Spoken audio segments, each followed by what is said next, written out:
This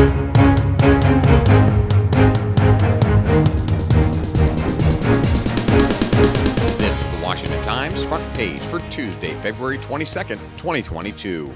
Thanks for joining us. I'm George Gerbo. Russian President Vladimir Putin has recognized two breakaway enclaves in neighboring Ukraine as independent states and authorized Russian troops to cross into Ukrainian territory as a peacekeeping force. Guy Taylor, Jeff Murdoch, and Dave Sands report the Kremlin announced the order after Putin delivered an angry, rambling speech in which he accused the Ukrainian government of being a puppet of the United States. Putin's regime now formally recognizes the independence of the two stretches of eastern Ukraine known as the Donbas that have been in pro-Russian separatists' hands since a civil war in 2014.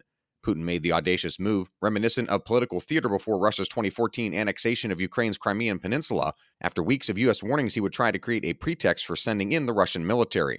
The move brought swift condemnation and sanctions from the United States, leading European powers, and the Ukrainian government, while setting fears soaring that the Kremlin had set into motion an invasion that could lead to a conflict greater than anything the continent has seen since World War II. Putin offered a glimpse into his thinking in the peevish, rambling, hour-long address, laying out why he was effectively taking another bite out of Ukraine. He painted today's Ukraine as a modern creation that is historically, culturally, and linguistically linked to Russia, charging that Ukraine had inherited Russia's historic lands after the fall of the Soviet Union. The Biden administration has moved to make it easier for immigrants to access government services. Stephen Dinan reports the Department of Homeland Security released a proposal to raise the bar for becoming a public charge. Department Secretary Alejandro Mayorkas said immigrants will not be penalized for choosing to access the health benefits and other supplemental government services available to them.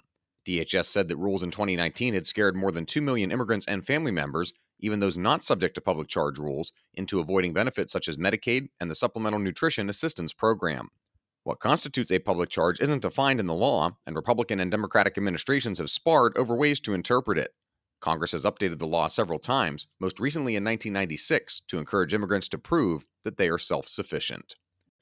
A reminder that you can find all these stories at WashingtonTimes.com/front page. If you don't have access to the Times yet, you can visit WashingtonTimes.com/George for a special subscription offer. Rodeo organizers are calling bull on a Los Angeles City Council proposal to hogtie the sport in the name of animal rights. Valerie Richardson reports a coalition of more than 50 rodeo, equestrian, and bull riding groups is fighting a draft ordinance that would effectively ban rodeo-style Western sports in Los Angeles. Introduced last year, the ordinance would prohibit participation in rodeos or rodeo-related events in which animals are encouraged to perform through the use of any practice or technique that will cause or is likely to cause physical injury, torment, or suffering.